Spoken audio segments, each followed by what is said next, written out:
Hello everyone. In this video, we'll discuss Chapter 2, Medicine Economic Slump. Means we're going through a very low growth period. It's a period of recession. It's a period of depression where economic growth is very low, unemployment is very high. Now the authorities have to take the short-term measures to come out of low growth period or an economic crisis and bring back the growth. So as we have discussed in chapter 1 that in the long run it's technology, and in short run it's aggregate demand that determines the economic growth. Now we cannot change the technology in one day, one month or 1 year. What what the authorities can do, they can try to increase the aggregate demand to bring back the growth. So according to the classical economist, the markets are self-regulating, uh, and in any economic crisis, market forces will adjust themselves according to the demand and supply. uh, the wages and prices will adjust automatically, and there will be full employment in the economic system, and the state or the government should not intervene in the market forces. Then the British economist Keynes uh, emerged during the Great Depression 1929, and he challenged the classical theories, classical economists. And according to him, that during any economic crisis or low growth, in the low growth period, the aggregate demand stays below its potential level. The equilibrium comes at a low level. So his view was that government should intervene when the private players or private consumption is less, and the capital investment is also is not there because of uncertain future. And at this time the government should invest uh, actively and generate the employment, and every money spent by the government will have a multiplier effect in the on the economy, and the economy will come back on the track, and the growth will come back. So so let's see uh, all the components of aggregate demand, and there are four components as we have discussed. Firstly is private consumption by individuals. Second is the capital investment, that is spending by firms. Third is government spending, and fourth is net exports. Now how we can vary these four components to increase the aggregate demand in the present model. The first component, that is private consumption. Suppose that, as we have already assumed that we are in the low growth period where unemployment is very high, you know so can we increase the private consumption? The first component, we want to increase the aggregate demand. The first component of aggregate demand, the private consumption by individuals, can we increase it? The trend is downside because of unemployment, but yes, we can increase the private consumption by lowering the interest rates. The central banks can lower the interest rates. They can increase the liquidity in the system through the unconventional policy, through the quantitative easing. They can buy the assets of financial institutions. So by bringing the liquidity in the system, they can authorities can increase the private consumption. But suppose that if the interest rates are already very low, we will discuss the case of Japan, then there is no room to increase the private consumption. The second component, that is capital investment by private firms. What is the trend? Trend is on the downside because there is no optimism in the system, and the firms will not invest, until they see the long term growth, or the clear future. So so the firms do not take the decision uh, for the short term opportunity. Basically, they see the long term trend. They want the you know stable financial environment. And if you are going through a economic crisis or a depression, they are going to see how the government is going to manage the crisis, how the authorities are going to manage the crisis and stabilize the system. Then they will take the decision to set up plants, to set up manufacturing companies, and the investment plans, that is capital expenditure. According to me, with the decrease in interest rates, so yes, the capital investment will increase. But again, in the short run, I don't think it can be increased to great extent.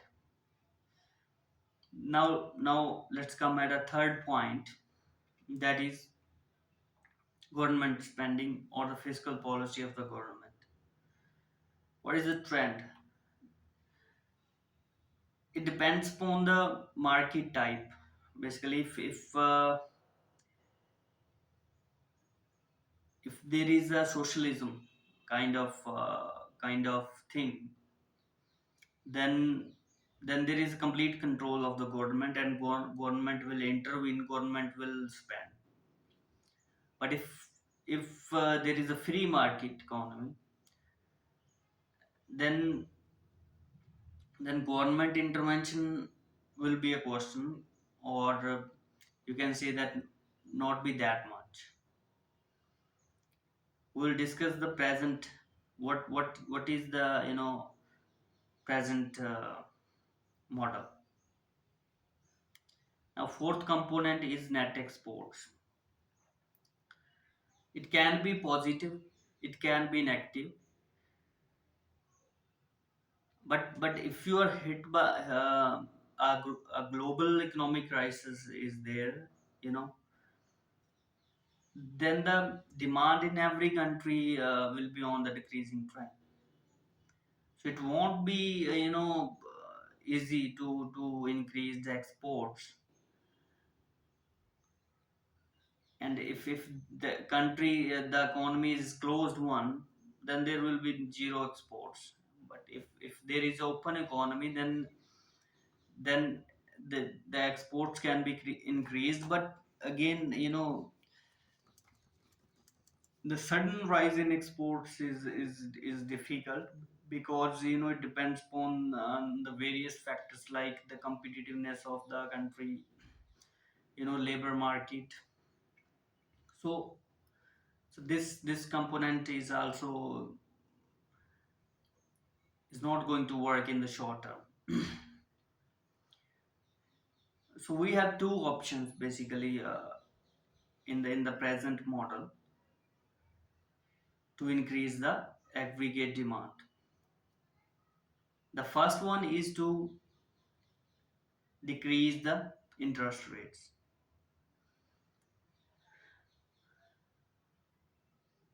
which will increase the private consumption, and the also increase the support the activity of the capital spending by firms. The second one is the fiscal policy or the government spending. Now governments around the globe uses the mix of fiscal and monetary policy in the current model. Basically, they are following the Keynesian path, and the policies recommended by the Keynesian economics.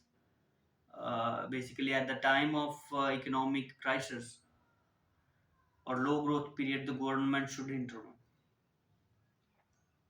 Since the Great Depression 1929, the Keynesian economics is in the mainstream, and the role of government is seen as important. We have seen in recessions, in depressions, and recently in COVID-19 period also the government actively uh, spent and increased through the huge fiscal deficits. They have try to save the economies. So what if the first option is not available, that the interest rates are already very low? We have seen that since the 2008 crisis, the financial crisis, the interest rates in the world are already very low in the major developed countries. So the only option which is left, that is the fiscal policy or the government intervention.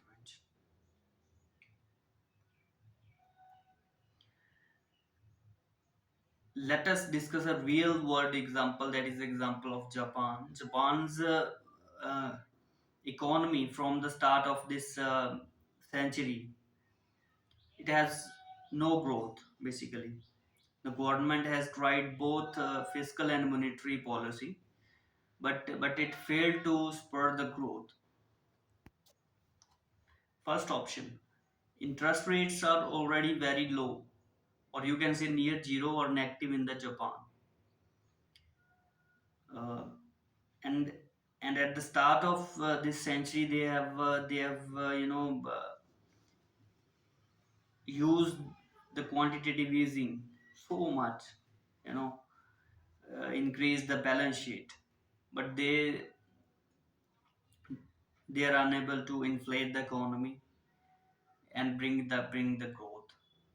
The second option is government spending, and and government spending in the Japan is in uptrend, having the highest uh,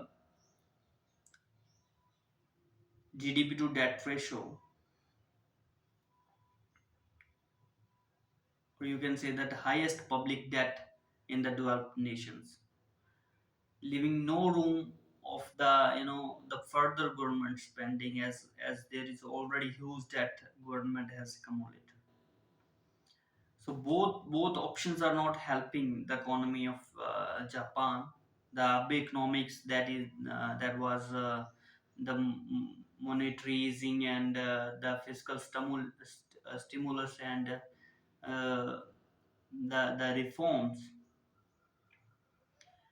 have not made the much difference basically. And the newly elected prime minister Kushida has called for a wage increase, and and announced various policies to increase the demand in the economy, and so bring back the growth. But again, let's see how that's going to work. My view is that the tool from the new financial tool from the new financial model is can be the option for the government of Japan, and which the authorities can consider basically for the implementation. Now let us we have seen we have discussed that the first option is not available, suppose, only the second option is there, that is fiscal policy, government spending. Now what is the justification of government spending at the time of imbalance between market forces? The government spending is like giving from one hand and taking from the other.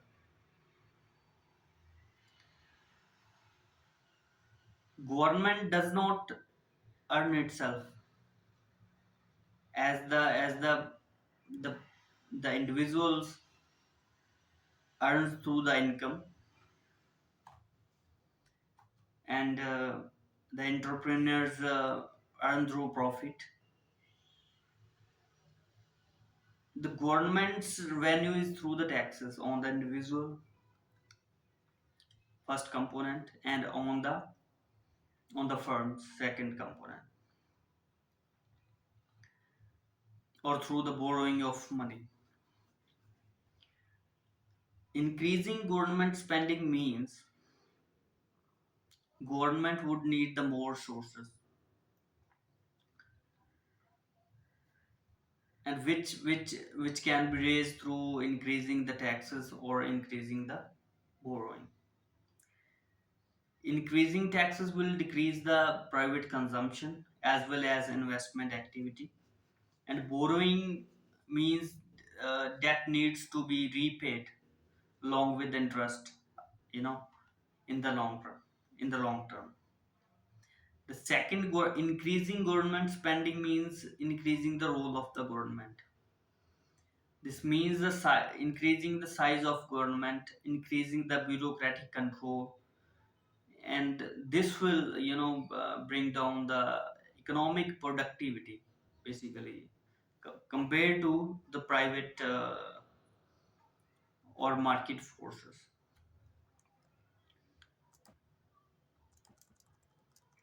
And third is consumer and entrepreneurs.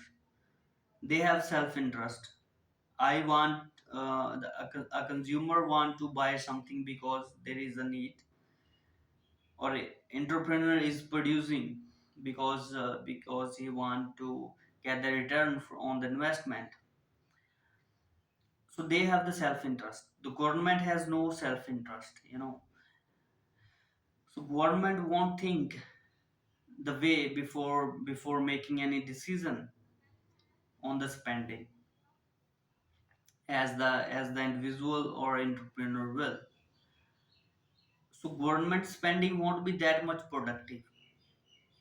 The new financial model's view on the government spending is that the government should be small and play as a role of a regulator, and the regulator which will facilitate the the consumption and investment activity in the economic unit. The demand and supply affairs must be left on the market forces, and the government has no business to be in the business. The Adam Smith's invisible hand works well, and every individual and organization works for their own benefit,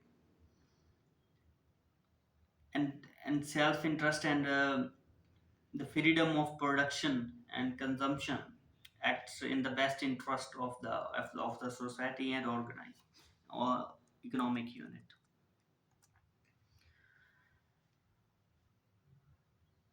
So at the production level there must not be any intervention from the government side. It must be totally left on the market forces. The new financial model will provide a, another tool or a new tool to the central banks and governments to increase the private consumption and capital investment in the short run, apart from the interest rates. So this tool can be used uh, to increase the aggregate demand. So the authorities should use the second option, that is fiscal policy, as a last resort. They should use the first option, and they should try the new financial tool, and they should use the fiscal policy as a last resort. And this we have discussed in this video, about the low growth period. In the next video we will discuss the period of high inflation, that is, or you can say the high growth period where prices also increase. Thank you so much.